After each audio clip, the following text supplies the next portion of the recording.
Hello guys, my name is Pooja Karayat. Welcome back to my channel science with Pooja Karayat. आज की video हमारे chapter atoms and molecules की आखिरी video है। आज की वीडियो में हम बात करेंगे मोल कॉन्सेप्ट पे एंड प्रॉब्लम सॉल्व करेंगे मोल्स पे। अच्छा, सो मोल कॉन्सेप्ट में क्या है? मोल कॉन्सेप्ट में बेसिकली साइंटिस्ट ने क्या किया था, किसी सब्सटेंस के मास को लिंक किया था उसके नंबर ऑफ एटम से। सो 1 मोल आपको दो इंफॉर्मेशन देता है। फर्स्ट इंफॉर्मेशन तो ये कि उसका ग्राम एटॉमिक मास कितना है। अगर आप 1 मोल का कोई भी सब्सटेंस ले रहे हो, एक तो आपको उसमें ये पता चलता है कि इस एलिमेंट का ग्राम एटॉमिक मास इतना है इस मोल में।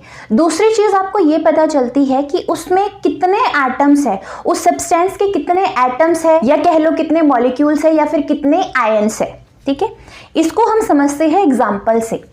अगर आपके पास 1 मोल का कोई सब्सटेंस है, 1 मोल of substance, 1 mole of substance is equal to gram atomic mass, gram atomic mass. और इस चीज़ को अपने ध्यान भी रखना है, ठीक है। अगर कोई 1 मोल का सब्सटेंस है तो इसका मास कितना है, उसके ग्राम एटॉमिक मास के बराबर उसका मास है। दूसरा, इसमें नंबर ऑफ एटम्स कितने होंगे, नंबर ऑफ एटम्स कितने होंगे, number of atoms is equal to 6.022 into 10 raise to power 23 atoms, molecules या फिर आयंस, है ना, इतना होगा। 1 मोल से आपके पास दो इंफॉर्मेशन मिलती है। एक इंफॉर्मेशन तो आपको ये मिलती है कि अगर आपने कोई भी सब्सटेंस लिया है 1 मोल का, उसका मास उसके ग्राम एटॉमिक मास के बराबर होगा। और ये पता किससे चला, जब एक्सपेरिमेंट किया ना, जब एक्सपेरिमेंट किया 1 मोल का कोई भी सब्सटेंस को लेके उनका मास किया गया, तो ये पता चला जो उनका मास है वो उनके ग्राम एटॉमिक मास के बराबर आ रहा है। दूसरी इंफॉर्मेशन यहाँ पे हमें ये मिलती है, अगर 1 मोल का कोई भी सब्सटेंस है हमारे पास, तो उस सब्सटेंस के 6.022 into 10 raise to power 23 particles हमारे पास होंगे।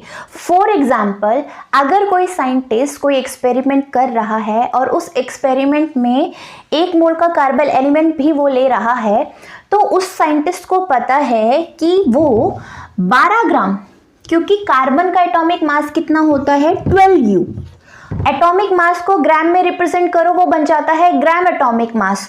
1 मोल के कार्बन एलिमेंट का मतलब है 12 ग्राम ऑफ कार्बन हमने लिया हुआ है, या वो साइंटिस्ट 12 ग्राम के कार्बन से डील कर रहा है, ठीक है। एंड 12 ग्राम के कार्बन में कितने एटम्स होंगे कार्बन के?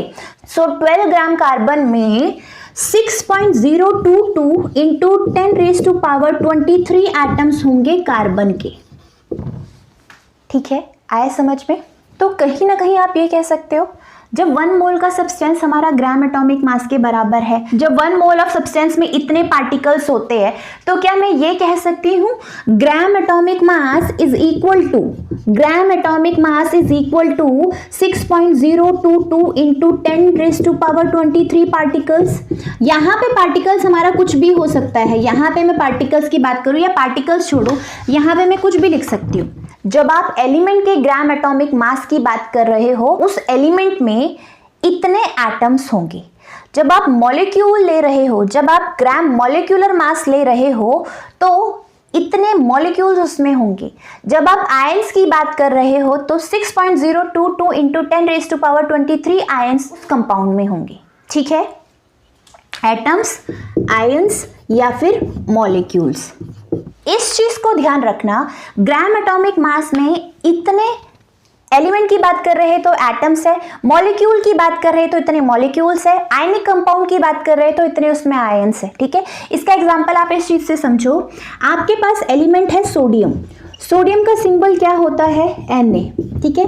Na का एटॉमिक मास कितना होता है 23U। जब इसी एटॉमिक मास को ग्राम में कन्वर्ट कर दो तो वो बन जाएगा ग्राम एटॉमिक मास, यानी इसका ग्राम एटॉमिक मास कितना है 23 ग्राम। अगर अब ये बोला जाए कि हम 1 मोल ऑफ सोडियम एलिमेंट की बात कर रहे हैं, किसकी बात कर रहे हैं 1 मोल ऑफ सोडियम एलिमेंट, क्या हम ये कह सकते हैं 1 मोल ऑफ सोडियम एलिमेंट में हमें मास पता चलेगा, जो मास उसके ग्राम एटॉमिक मास के बराबर होगा। अब 1 मोल ऑफ सोडियम एलिमेंट से एक तो हमें क्या पता चलेगा कि अगर 1 मोल का सोडियम एलिमेंट है हमारे पास, तो उसका मास कितना होगा। एक्सपेरिमेंट से ये पता चला इसका मास ग्राम एटॉमिक मास के बराबर होगा। तो ग्राम एटॉमिक मास सोडियम का कितना है 23 ग्राम। तो 1 मोल के सोडियम का मास कितना होता है, जितना उसका ग्राम एटॉमिक मास होता है। ग्राम एटॉमिक मास कितना होता है 23 ग्राम होता है। अब 1 मोल ऑफ सोडियम एलिमेंट से एक और इंफॉर्मेशन पता चलती है, क्या, यही कि इस सोडियम एलिमेंट में सोडियम के कितने एटम हैं। तो सोडियम के 6.022 इंटू 10⁻23 एटम्स है सोडियम के। तो क्या मैं ये कह सकती हूँ 23 gram of sodium element consist of 6.022 into 10⁻23 atoms of sodium. ठीक है, इतना क्लियर हुआ? नहीं हुआ तो हम एक और एग्जाम्पल लेते हैं। अब एग्जाम्पल लेते हैं मॉलिक्यूल ऑफ नाइट्रोजन का। कैसे लिखा जाता है मॉलिक्यूल ऑफ नाइट्रोजन को? N2 से, यानी नाइट्रोजन के 2 एटम्स जब कंबाइन हो रहे हैं तब बन रहा है ये मॉलिक्यूल। अब इसका ग्राम मॉलिक्यूलर मास लिखेंगे। एक नाइट्रोजन का 14U होता है, 2 नाइट्रोजन का 28U। इसको ग्राम में कन्वर्ट करो। सो 28 gram is the gram molecular mass of this molecule. अब हमें ये पता चल गया मॉलिक्यूल नाइट्रोजन है, ग्राम मॉलिक्यूलर मास पता चल गया। ग्राम मॉलिक्यूलर मास किसके बराबर होता है 1 mole. 1 mole of nitrogen molecule is equal to 28 gram. मतलब अगर आपके पास नाइट्रोजन गैस का 1 मोल है, इसका मतलब आपके पास 28 ग्राम ऑफ नाइट्रोजन मॉलिक्यूल है। ठीक है, एक इंफॉर्मेशन और मिल रही है। 1 mole of nitrogen gas consist of 6.022 into 10⁻23 molecules. Molecule ले रहे हैं, एटम नहीं, क्योंकि मॉलिक्यूल है यहाँ पे, तो मॉलिक्यूल्स लेंगे। इतने मॉलिक्यूल्स है किसके? नाइट्रोजन की। तो क्या मैं ये कह सकती हूँ 28 ग्राम नाइट्रोजन मॉलिक्यूल में 6.022 इंटू 10⁻23 मॉलिक्यूल्स होते हैं नाइट्रोजन के? कह सकती हूँ कि नहीं कह सकती हूँ? बिल्कुल कह सकती हूँ। ठीक है, यहाँ पे समझने वाली बात ये है, 2 चीजें आपको ध्यान रखनी है। एक तो ये 1 मोल इक्वल होता है ग्राम एटॉमिक मास के बराबर। दूसरी इंफॉर्मेशन ये 1 मोल इक्वल होता है 6.022 इंटू 10⁻23 पार्टिकल्स के बराबर। अब चाहे एटम्स की बात करो, मॉलिक्यूल्स की बात करो या आयंस की बात करो, इस चीज को आपने न्यूमेरिकल सॉल्व करते हुए बहुत ध्यान रखना है। ठीक है, किसी भी न्यूमेरिकल को सॉल्व करने से पहले आपको क्या इंफॉर्मेशन दी गई है ये आपको एक साइड में लिखना है, और क्या आपको निकालना है ये आपको एक तरफ लिखना है। ठीक है, सो इस प्रॉब्लम में क्या है, you have 1 mole of carbon atom जिसका वेट कितना है या जिसका मास कितना है 12 gram. What is the mass of 1 atom of carbon? Carbon के एक एटम का मास आपसे पूछा हुआ है, तो यहाँ पे मास और एटम को लिंक किया हुआ है। यही तो हमारा मोल कॉन्सेप्ट है ना, कि मास को किससे लिंक किया जाता है? एटम से। तो 12 ग्राम ऑफ कार्बन 1 मोल, और क्या निकालना है आपको? मास of 1 atom. Mass of 1 atom निकालना है। ठीक है, ये आपको निकालना है, ये आपको नहीं पता है। ठीक है, तो पहले तो आपको टोटल नंबर ऑफ एटम निकालने होंगे, तभी तो आप एक एटम का बताओगे ना। तो कितना 1 मोल में कितने कार्बन के एटम होते हैं? 1 mole of carbon is equal to 6.022 into 10⁻23 atoms of carbon. Atoms of carbon.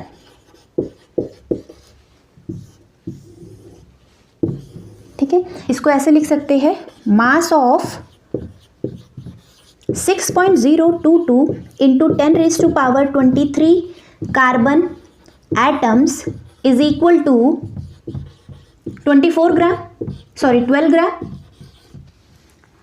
इसको ऐसे लिख सकते हैं, mass of 6.022 into 10⁻23 carbon atoms is equal to 12 gram. हमें इतने एटम का थोड़ी ना पूछा, हमें तो एक एटम का पूछा है। So mass of 1 atom, 1 carbon atom, एक कार्बन एटम का पूछा है, इसे डिवाइड कर दो, 12 को डिवाइड कर दो इससे 6.022 इंटू 10⁻23 से। इसे सॉल्व करके आएगा 1.9926 इंटू 10⁻⁻23। कहने का मतलब एक एटम का मास कितना है? 1.9926 इंटू 10⁻⁻23 ग्राम। ये सेकंड क्वेश्चन है एनसीईआरटी का। इसमें आपको पूछा गया है, आपके पास सोडियम है 100 ग्राम और आयरन भी है 100 ग्राम, दोनों में नंबर ऑफ एटम्स किसके ज़्यादा होंगे? सोडियम के होंगे या फिर आयरन के होंगे, ये आपको बताना है। तो इसके लिए आपको पता होना चाहिए ना कि 100 ग्राम के सोडियम में कितने एटम्स हैं और 100 ग्राम के आयरन में कितने एटम्स है ना। अब देखो, आपको क्या पता है, ग्राम एटॉमिक मास आपको पता होना चाहिए। तो सोडियम का ग्राम एटॉमिक मास कितना होता है? ग्राम एटॉमिक मास ऑफ सोडियम 23 ग्राम। 23 ग्राम। 23 ग्राम में कितने एटम्स होते हैं सोडियम के? 6.022 इंटू 10⁻23 एटम्स। इतने ही एटम्स होंगे। यस, हमें 23 ग्राम का थोड़ी ना पूछा है, हमें तो 100 ग्राम का पूछा है। तो 100 ग्राम का कैसे निकालेंगे? 100 ग्राम का निकालने के लिए 6.022 इंटू 10⁻23 को डिवाइड तो करेंगे 23 से और मल्टीप्लाई करेंगे 100 से। जब आप इसे सॉल्व करेंगे आपका आंसर आएगा 2.6 समथिंग 10⁻24 एटम। ये आपको पता चल गया, जो 100 ग्राम का आपने सोडियम एटम लिया है उसमें आपका कितने एटम्स है? 2.6 इंटू 10⁻24। अब बात करते हैं आयरन की। आयरन का ग्राम एटॉमिक मास कितना होता है? 56 ग्राम। इससे क्या समझ में आया? यानी 56 ग्राम के आयरन में 6.022 इंटू 10⁻23 एटम्स होंगे। किसके? आयरन के। हमसे 56 ग्राम का नहीं पूछा है, हमसे तो 100 ग्राम का पूछा है। तो 100 ग्राम का कैसे निकालेंगे? इसको तो डिवाइड कर दो पहले 56 से, यस है ना, और फिर मल्टीप्लाई कर दो 100 से। जब इसको सॉल्व करोगे तो आपका आंसर कुछ इस तरह का आएगा। फिर भी सॉल्व करके देख लेना, एक बार सॉल्व करके देख लीजिएगा, ठीक है। सो मुझे बताओ, दोनों में से ज़्यादा एटम किसके पास दिख रहे हैं? 100 ग्राम का सोडियम एलिमेंट है, ये 100 ग्राम का आयरन है। इसके पास इतने एटम है एंड इसके पास इतने एटम है। देखने से ही पता चल रहा है ना, इसके पास ज़्यादा एटम है। आंसर क्या होगा? 100 gram of sodium has more atoms. दोनों में से ज़्यादा इसके पास है, ठीक है। इस क्वेश्चन में आपको मास निकालना है 1 मोल ऑफ नाइट्रोजन एटम का मास निकालना है, ठीक है। सो आपको पता है 1 मोल किसके बराबर होता है? 1 मोल ऑफ नाइट्रोजन एटम बराबर होगा ग्राम एटॉमिक मास के। ग्राम एटॉमिक मास आपको नाइट्रोजन का पता होना चाहिए 14 ग्राम। 14 ग्राम। सो 1 mole of nitrogen atom has 14 gram mass. So mass of 1 mole of nitrogen atom कितना हो जाएगा? 14 ग्राम। ये है आपका आंसर। अब आपसे पूछा गया है 4 मोल ऑफ एल्यूमिनियम का मास कितना होगा? आपको 1 मोल का पता होना चाहिए, तभी तो 4 मोल का निकालोगे ना। So 1 mole of aluminium is equal to gram atomic mass, और ग्राम एटॉमिक मास एल्यूमिनियम का कितना होता है? 27 ग्राम। कहने का मतलब 1 मोल के एल्यूमिनियम का मास कितना होता है? 27 ग्राम होता है। हमसे 4 मोल का पूछा है। सो 4 मोल ऑफ एल्यूमिनियम का मास कितना होगा? 27 को मल्टीप्लाई कर दो 4 से, 108 ग्राम। यानी 4 मोल के एल्यूमिनियम का मास कितना होगा? 108 ग्राम। इस प्रॉब्लम में आपको 10 मोल ऑफ सोडियम सल्फाइड का मास बताना है। पहले तो 1 मोल का मास निकालो। So 1 mole of sodium sulphide is equal to gram molecular mass. पहले तो ग्राम मॉलिक्यूलर मास निकालो। सोडियम का कितना होता है? एक सोडियम का 23 होता है, ठीक है। तो 2 का कितना हो जाएगा? 2 × 23। सल्फर का कितना होता है? 32। एक ऑक्सीजन का 16 होता है। 3 ऑक्सीजन का कितना हो जाएगा? 48। 1 मोल का मास पता चल गया ना, 126 ग्राम है। 10 मोल का पूछा है। मास ऑफ, सो आप लिखोगे mass of 10 mole of sodium sulphide is equal to 10 × 126। 10 × 126 gram, ये हो जाएगा 1260 ग्राम। यानी जब आप 10 मोल्स का सोडियम सल्फाइड ले रहे हो तो उसका मास कितना है? 1260 ग्राम। आई थिंक समझ में आ गया होगा, है ना। और प्रॉब्लम सॉल्व करते हैं। देखो एक चीज़ याद रखो, अगर मोल्स पे आपकी प्रॉब्लम आ रही है ना, ये फॉर्मूला आपको ध्यान में रखना है। Moles, number of moles. Number of moles कैसे निकलते हैं? आपको जो मास दिया है, गिवन मास, उसको आपने डिवाइड करना है मोलर मास से। इन तीनों में से कोई भी 2 आपको गिवन होगा, तीसरा आप अपने आप निकाल लोगे फॉर्मूला में पुट करके, है ना। अगले क्वेश्चन में आपको 12 ग्राम ऑफ वाटर को किस में कन्वर्ट करना है? मोल्स में कन्वर्ट करना है। यानी मोल्स निकालने की 12 ग्राम ऑफ वाटर में कितने मोल्स होंगे। फॉर्मूला क्या है? Number of moles is equal to given mass upon में मोलर मास। यानी पहले फॉर्मूला लिखोगे, नंबर ऑफ मोल्स निकालने का फॉर्मूला क्या होता है, गिवन मास को डिवाइड कर दो मोलर मास से। गिवन मास आपको पता है 12 ग्राम है। अब मोलर मास निकालो, मोलर मास कितना होगा वाटर का, देखो वाटर का फॉर्मूला होता है H2O, हाइड्रोजन का मास 2U, ऑक्सीजन का मास 16U, 18U, इसको ग्राम में करो 18 ग्राम। लेकिन मोलर मास क्या होता है, मोलर मास आपको ये बताता है एक मोल में कितने ग्राम है। सो मोलर मास क्या है, एक मोल में 18 ग्राम ऑफ वाटर होता है, तो मोलर मास हो गया 18 ग्राम पर मोल। तो कहने का मतलब 12 ग्राम ऑफ वाटर में कितने मोल्स होंगे वाटर के, 0.66 मोल्स होंगे। इस क्वेश्चन में आपने 22 ग्राम ऑफ कार्बन डाइऑक्साइड को कन्वर्ट करना है मोल्स में, या ये कह लो 22 ग्राम ऑफ कार्बन डाइऑक्साइड में कितने मोल्स होंगे वो निकालना है। फॉर्मूला आपको पता है गिवन मास अपॉन में मोलर मास। गिवन मास कितना है 22 ग्राम, मोलर मास क्या होता है उसका ग्राम एटॉमिक मास निकालो, आपको पता चल जाएगा मोलर मास कितना है। ग्राम एटॉमिक मास कैसे निकालोगे, एक कार्बन 12, 2 ऑक्सीजन 32 यानी 44, बस यूनिट चेंज करनी है, ग्राम पर मोल लगा देना है। सो 22 ग्राम डिवाइडेड बाय 44 ग्राम पर मोल। 22 ग्राम के कार्बन डाइऑक्साइड में कितना मोल होगा, हाफ मोल होगा, है ना, 0.5 मोल होगा। इस क्वेश्चन में आपसे मास पूछ रहा है, गिवन मास पूछ रहा है। अब आपसे गिवन मास पूछ रहा है, मोल्स आपको दिया होगा, मोलर मास आपको निकालना होता है अगर आपको फॉर्मूला पता है तो, ठीक है। सो इसमें पूछा है आपको मास निकालना है 0.2 मोल ऑफ ऑक्सीजन एटम का। ऑक्सीजन का एटम है, सिंगल एटम की बात हो रही है, ठीक है। सो नंबर ऑफ मोल्स का फॉर्मूला क्या होता है, number of moles given mass upon में molar mass, given mass upon में मोलर मास।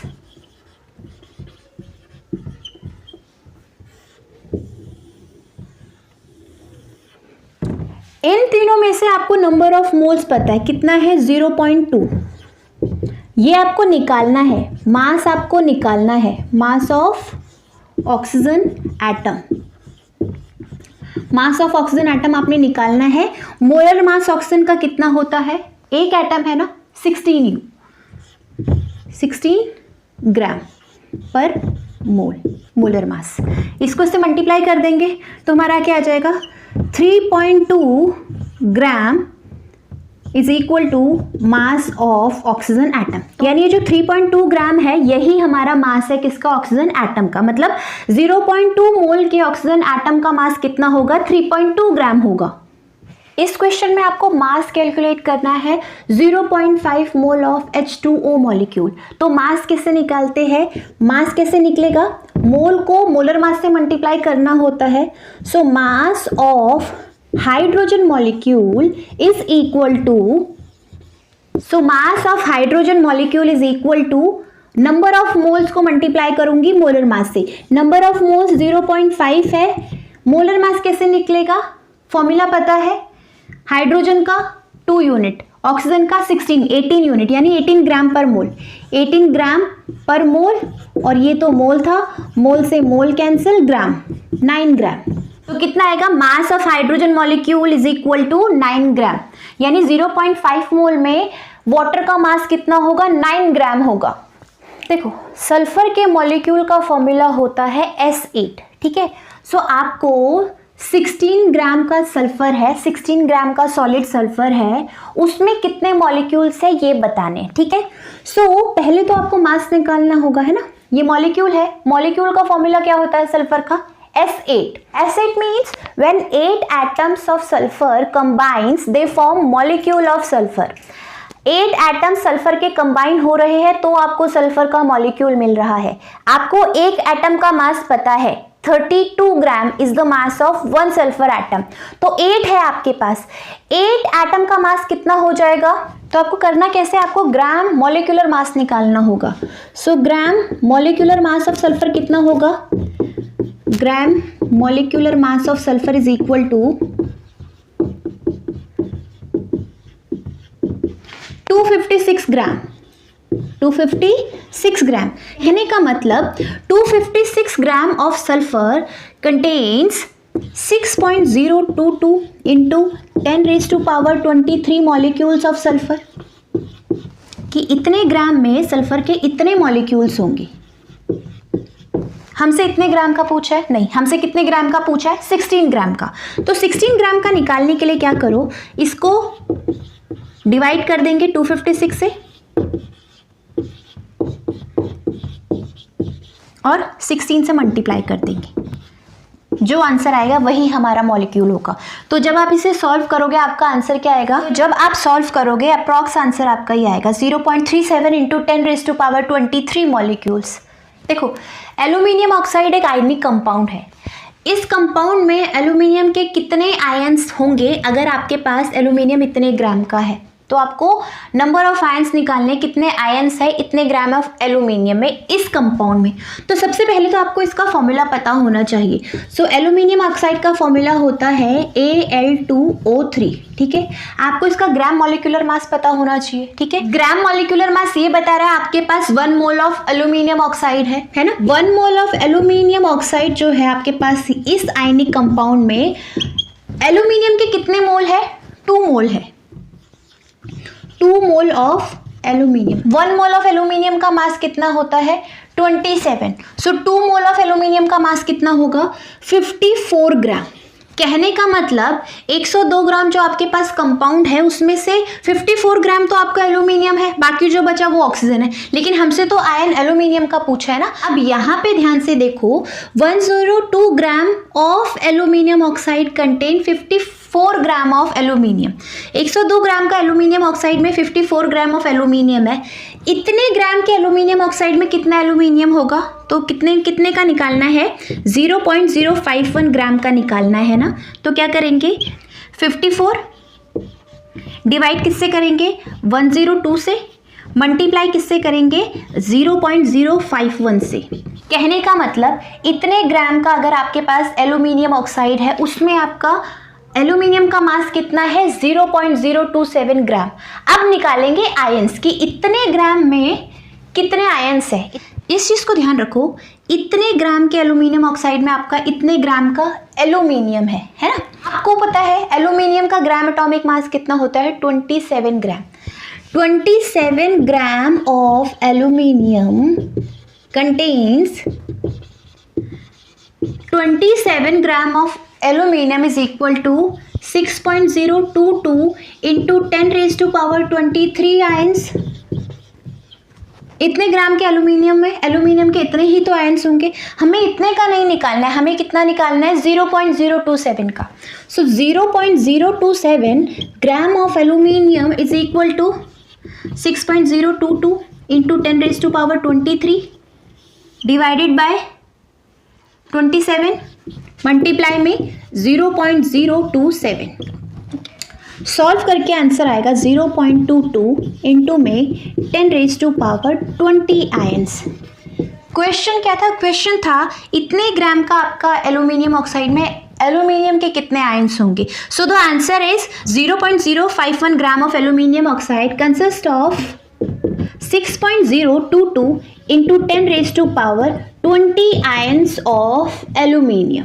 सो इसी टॉपिक के साथ हमारी आज की वीडियो ख़त्म होती है। आई होप ये वीडियो आपको पसंद आई होगी। अगर वीडियो आपको पसंद आए तो वीडियो को लाइक एंड शेयर करें एंड चैनल को सब्सक्राइब करें। Thank you for watching this video.